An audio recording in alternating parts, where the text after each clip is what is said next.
I want to convey to you how important it is that we recognize that life is a gift from God. We've been created in God's image. Genesis 1:26-27 makes that clear. Therefore, every person has an intrinsic dignity. We don't lose that dignity when we get old, or when we get sick, or when we're suffering, or when it's inconvenient for others. There is no government, no medical system that has the authority to take away our dignity. God alone gives life, and God alone has the right to take life. In Deuteronomy 32, he says, I kill, I make alive, and there is none that can deliver out of my hand. But when a society begins to push God out of sight and to take over God's functions, what happens is they make decisions that only God should be making. We start to draw lines. Who gets to live and who is too costly or too inconvenient to keep alive? That's how a culture embraces a culture of death.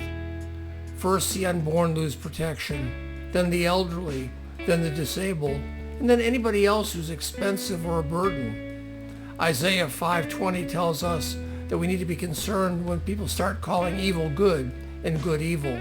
And we see that when killing is rebranded as compassion, and when euthanasia becomes medical assistance in dying.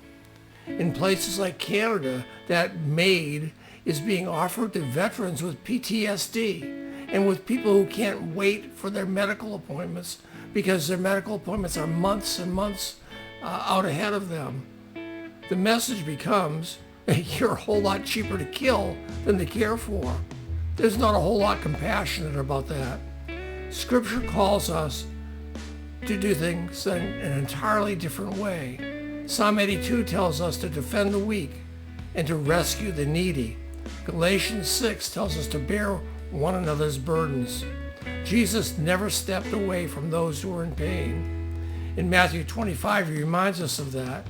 He calls us to do the same thing, to treat the weak as image bearers of God, not problems to eliminate. We must reject the lie that suffering takes away our dignity. 2 Corinthians 12 says, my power is made perfect in weakness. Even in our hardest moments, God's presence is not less, it is more. We recognize, as Psalm 31 tells us, my times are in your hand, not in the hands of the doctor, not in the hands of the government, but in God's hands. So this is the Christian position. We stand for life because God stands for life, from conception to natural death. Not because life is easy, but because God is faithful. The word endures, the gospel stands, and Christ reigns, and he is Lord of life.